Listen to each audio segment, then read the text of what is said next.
very different type of video. I know I've said that before, but this one is actually something I felt really needed to be said. I have noticed that a lot of people who open up a Yu-Gi-Oh! Start their channels, they open up Korean boxes. And then once they start getting that traction, that viewership, where they can start to really invest more and more, they wind up going into English sets and completely forgetting about the Korean OCG.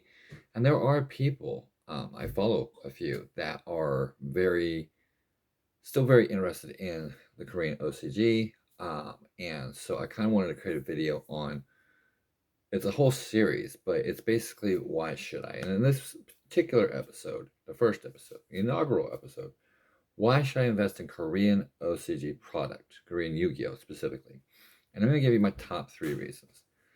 The first, the OCG, there are sets such as the 20th anniversary collections that are available in both Japanese and Korean.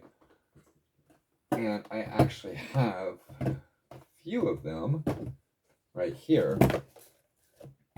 So there are a few, these are the Korean sets. And then here are the Japanese counterparts. So as you can see, they come in both Korean and Japanese. And what's really interesting about this is the Japanese editions are substantially more expensive than the Korean versions. And but the Korean variants are much more affordable than the Japanese counterparts, both in the single sales as well as the sealed boxes like these. So as a collector, being able to have access to 20th anniversary products, such as right here, the pieces of memory. This is the Yami Yugi Duelist Road. Yeah. We got that in the Yugi's legendary decks. But this was an entire set that had Millennium Rares, Secret Rares. Yeah, I think that was it. It was just, commons, Millennium Rares, and Secret Rares. So this allows us, as a collector, to be able to have access to the products and the rarities that we don't normally have here in the US. And these were only released, the cards in here were released in sets like Dual Power. For example, the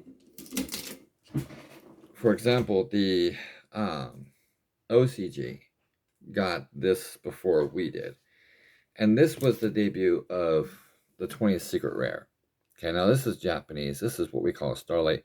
But what makes a 20th Secret Rare is the embossment, and the red lettering. Okay, we've noticed this red lettering and similar embossment when it came to the 10,000 Dragon. And believe it or not, that's also in Korean too. Rise of the Duel set. I think it was Japanese, it was Ignition Assault, and then, for us, it was Battle Legend Armageddon. But aside from that, that was the only variation of this type of print we didn't get. And we can only get it in Japanese. I don't remember if we can get it in Korean. So I've had the experience to open up both anniversary sets in Japanese as well as English. And I found that the only real variation is the artwork's the same. In a lot of cases, even the rarity is the same. The only real difference is the language. You know what I mean? And for display purposes and whatnot, I'm not taking these cards to a tournament to play. A lot of the cards aren't even meta relevant anymore. And I don't think they ever were in a lot of cases. But the artwork, it reminds us of the anime. It reminds us of the movie. It reminds us of the movies, depending on how you look at it. And so the pull rates, the rarities, everything is very identical between the Japanese and Korean, with the exception of the fact Korean does not have collector's rares. And I believe the rarity collection, I pulled my Ash Blossom, which is over here. So I pulled this from the Japanese side, and it's an Ultimate Rare Ash Blossom, which does also come in the Korean set. This got graded by our friends at Mana for 9.5. If you're interested in grading with them, I highly recommend it. Not, because I have a code or anything like that. I don't really benefit. But I I like the people. I like the fact that they're collectors too, and not sports card collectors like PSA. PSA stands for Professional Sports Authentication.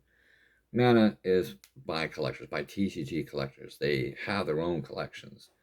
So it's really kind of cool to work with them. I have a link down in the description for their Discord as well as to their website so you can do your grading.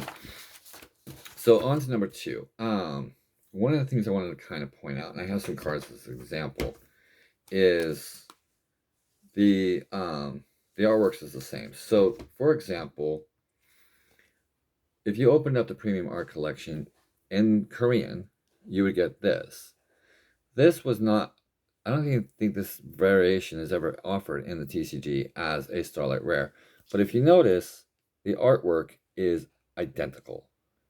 The rarity, for the most part, it actually shines more here than it does on this. If I can just, I have to take it out of the sleeve to catch the right light on it. But, as you can tell, that's a Starlight too. So, again, same artworks. The only difference is it's a language. The language is different. So you're able to get, we have a whole variety of artworks and archetypes, things that we find nostalgic, that we grew up with, that we played as kids or young adults, depending on when you started. And as time goes on, we find that getting our favorite cards in a variety of rarities, whether it's Ultimate Rare, Starlight, Ghost Rare, it becomes increasingly difficult to get on. And the value is largely due to the popularity of the card, the age of the card, the rarity of the card. And I found that, here I have several cards. We're going to move this off camera. I have several cards that are basically max rarity. So we've already seen that I have the alternate art Dark Magician. I have a secret rare Dark Magician girl, the Dragon Knight. This is the alternate artwork. I have a secret rare up here of the original art from Dragon's Legend, the first edition. But here we have an ultimate rare. Now you'd sit there and say, well, it doesn't have the stamping, and that's true. And at first, if you don't know what you're looking for, you're going to be kind of like, whoa. This is just an ultra rare. But if I can get into it, this is actually an ultimate rare. F-Zero Utopic Draco Future. I have a collector's rare version of it, but if I catch the light just right, you guys can see that this is an ultimate rare. I just gotta catch the light the right way. So you can see that there's texturing on it. And the light hits it just the right way. You can, see it's textured. And that's what really made the ultimate rares ultimate, was it was a textured card.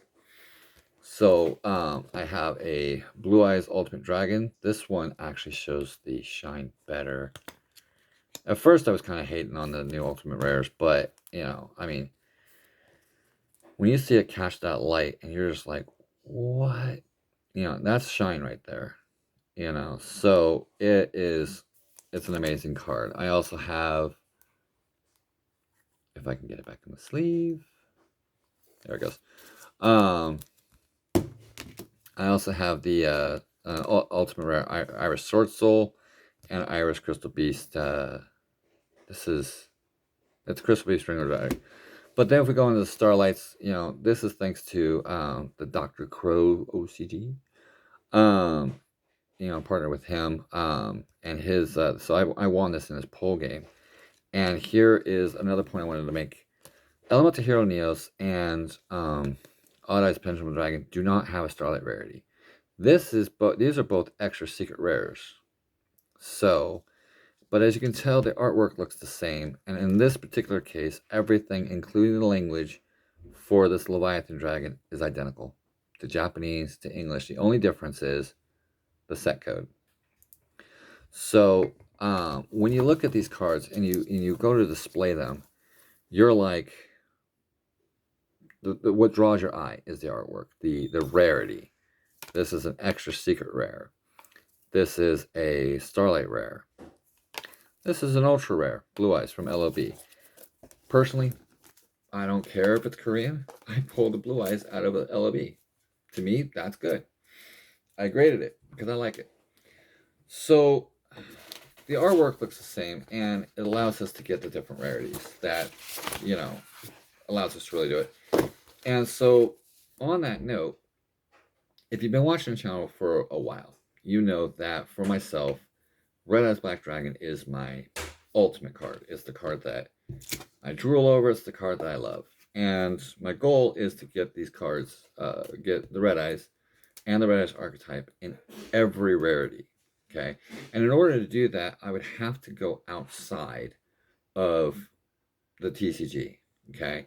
And you might be thinking, okay, well, it's okay to go to Japanese. Well, that's true. Because in the Japanese, I can get collector's rare versions of some of the of the archetype Red Eyes. I can get an ultimate rare Red Eyes in Japanese. Can't get that in Korean. But what I can get in Korean that I can't get in the Japanese or English sets is an extra secret rare. Starlight Rare does exist in the Japanese, but the Starlight Rare is like $2,000, whereas I can get that more affordably in Korean.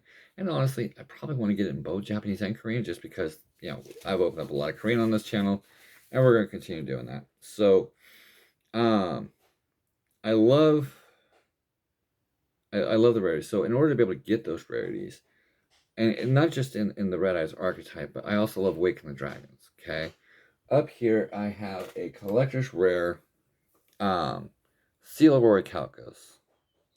This case is beat up. I have cats and they like to jump on my display and everything like that. I don't even think I can open it. I think I glued it shut or something. But in any event, this is a collector's rare, and I wouldn't have had it had I not opened up OCG. Now that is obviously Japanese because Korean does not have it. But where is he? Right here, I have the Dark Magician Dragon Knight in extra secret rare. And it's graded 9.5 by our friends at Mana. Definitely check them out. Even if you don't have anything to grade or you're nervous about grading, still check them out because they're really good people. But as you can see, 2018 Rarity Collection 20th anniversary. Can't pull this in this rarity. Actually, I don't even think I don't know. Yeah, it comes with a Starlight, I think. I have to check. But and you'll see a message pop up whether I'm right or wrong on this. But this is an extra secret rare. I love the archetype. Now I want to get the Dark Magician Girl version. Just to kind of complete the look of it. But that goes back to the issues of displaying. Eventually, I want to go into having the Signer Dragons in variety of rarities. Ghost Rare, Starlight Ultimate. And a lot of the times, it's either more affordable to go Korean, or it's only available in that kind of rarity in the Korean or Japanese sets. And if I was trying to get a Stardust Dragon Starlight Rare in English, we're talking hundreds, if not thousands of dollars by now, depending on the seller, depending on the condition of the card, the grade, everything like that. But to get it in Japanese, we're talking a fraction of the price, and we're talking even more of a fraction in Korean. But the artwork looks the same. The rarity looks the same. And so I now, in my collection, have two types of Ultimate Rares. I have the new type and I have the classic type. The ones that we're used to, the ones we have in the OTS packs, the ones we got back in the Duelist Genesis and stuff like that. So I had already did a video on top 10 Korean cards that sold. And, there was a mixed reaction on it because people couldn't believe that a $2 Dark Magician Girl secret rare from Duelist Road Pieces of Memory would get that much of a return on it. And what was really interesting about that is, while I agree, yeah, it shouldn't have cost that much, but on the same token, we're going back to the standpoint of, it's a secret rare Dark Magician Girl. We want to display it. So and the boxes, whether they're, I don't know if you guys collect the boxes. So if you're looking at it from a steel standpoint, these are empty. I ripped these already. But I do plan on getting these in sealed versions just so I can have them. You know what I mean? And I feel, from a personal standpoint, that being a true Yu-Gi-Oh collector, you shouldn't shy away from other things. And then the question comes in, what do you do with the bulk? Well, that's where, as collectors, we get creative. We could do a variety of stuff with the bulk, but I can tell you one thing, that it can either go in a binder, we can collect master sets a lot easier of the different series, or the different, we can, create anime decks with it. There are a variety of ways that we can, repurpose the bulk, or we can, I mean, if it's literally worth less than the paper it's printed on an American standpoint, why not get rid of it? But there are ways, and if you want, I can do a video on how I sell Korean cards on eBay. I know another YouTuber, he also shows those. And I can kind of do a series kind of walking people through how this is accomplished. But on the American side, the biggest reason that we collect anything that is not English is either because we speak the language, or we're collecting it because of the collectability, the artwork. So those are my top three reasons why I collect in Korean Yu-Gi-Oh! And I want to let you know why I think you should too. If you want, let me also mention in the comment, let me know, should I come up with a why you shouldn't collect Yu-Gi-Oh! Korean Yu-Gi-Oh! And I can work on a video on that, because I do like giving out the information. So, as always, if you like this kind of content, let me know by leaving a like, leave a comment. And if you want to see more like this, make sure you're subscribed. If you have the bells on, you'll know faster, but ultimately, I don't really care about that. If you want to know this kind of information, I have it. I like working with English TCG, Japanese OCG, Korean OCG. I'm actually even thinking about, I'm actually trying to work on collecting, German sets. I, speak German. So, until next time, peace.